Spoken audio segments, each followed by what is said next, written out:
What I've got here in front of me is a butterfly bush, and my parents planted this a long time ago. Every year it produces these really nice flowers at the tips of the plant that butterflies are attracted to, and lots of insects are attracted to. It does a nice job of shading the side of the sunroom here. And the thing was kind of crazy last year. It was very unruly, a very unruly plant, and I had to trim it back 3 different times because the thing fell over. If you check out the base, I mean, it's just a mess in here. I mean, it doesn't look so great. Lots of dead wood in there I've taken out.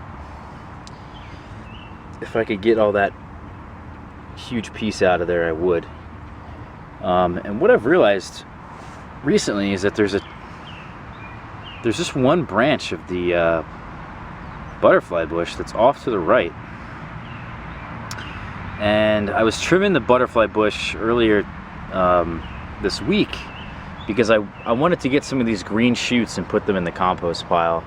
But I noticed this one off here to the right. As I was taking off the shoots off the top here, I noticed that there's a different leaf pattern. And after a closer look, it's 2 different plants. And one is actually a seedling. And I was trying to figure out what the hell it was, and then I kept looking around, and well, there's some fruits in here. There's actually some fruits in here.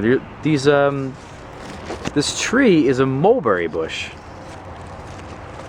and you can see another one in here. It's a little bit more ripe. In fact, they're pretty small. It's a seedling. I picked some more fruits here.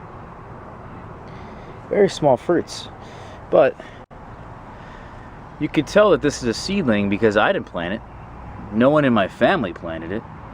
And you can tell by the thickness of the trunk here, it's been here for a while. It's probably been here before I even started growing, maybe the year I started growing. So it's quite interesting that now I just have this seedling mulberry that just popped up out of nowhere, and I'm curious to know what I should do with it. And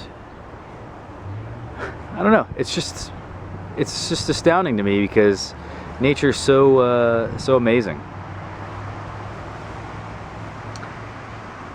So I'm thinking I'm going to either cut out the mulberry or I'm going to cut out the butterfly bush and let the other one take over. But first, let's see if I can give these fruits a try and see what they taste like. Now, as a comparison, I have an actual mulberry variety that I planted called Illinois Everbearing. It's a very reliable variety for anyone in zones like 5 through 8, 5 through 9.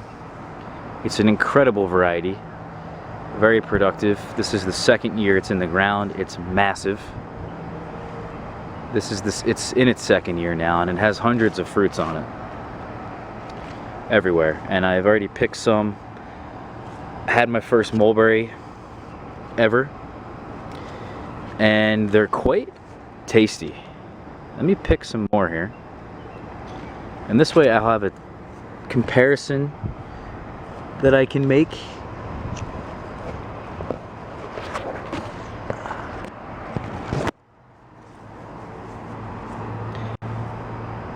I find that it's much easier to find these fruits if you get actually below the tree and look up.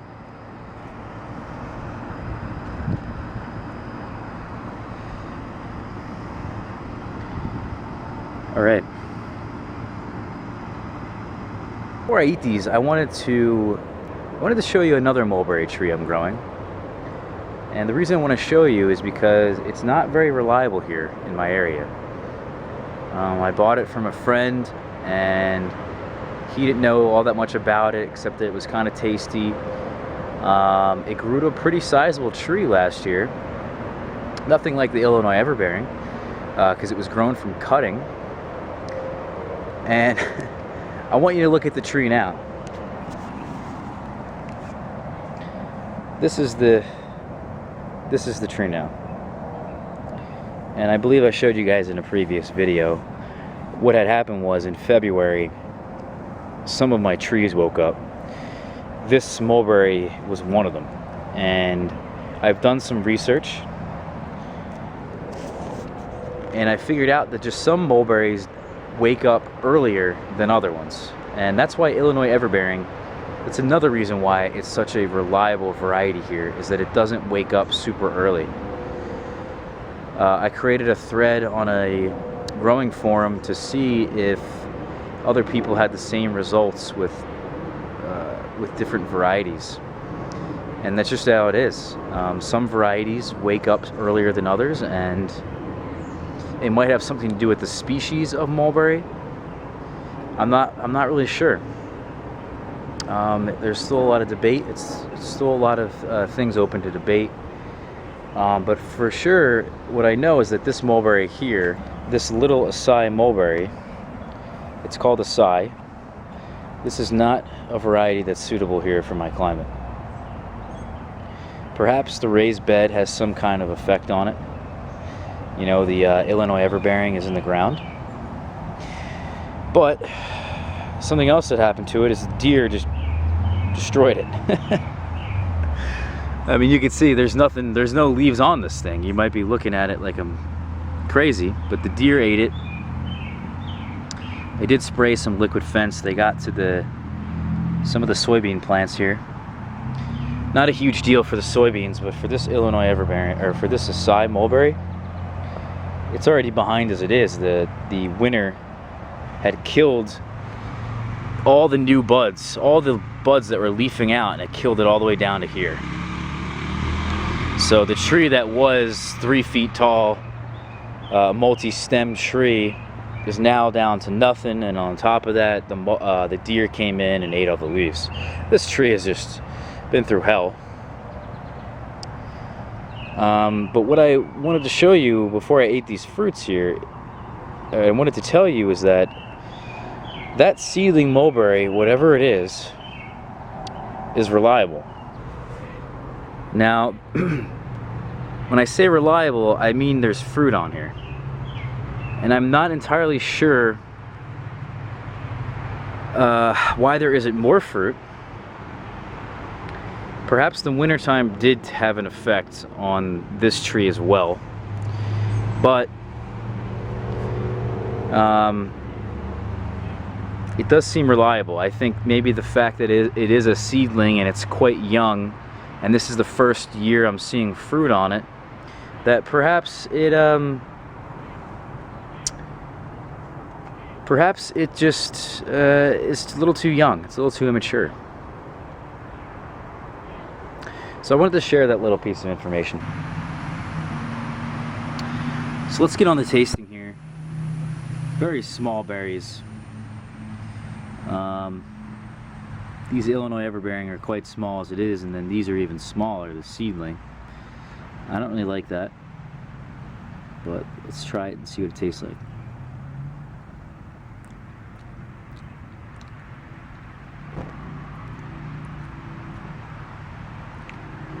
It's not sweet at all.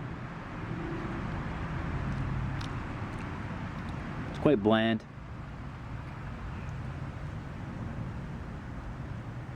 There's no taste to that. In fact, that last one, I'm spitting it out.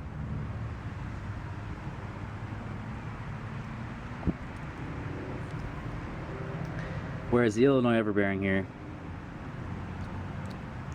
has some flavor to it. Very sweet. They're good. So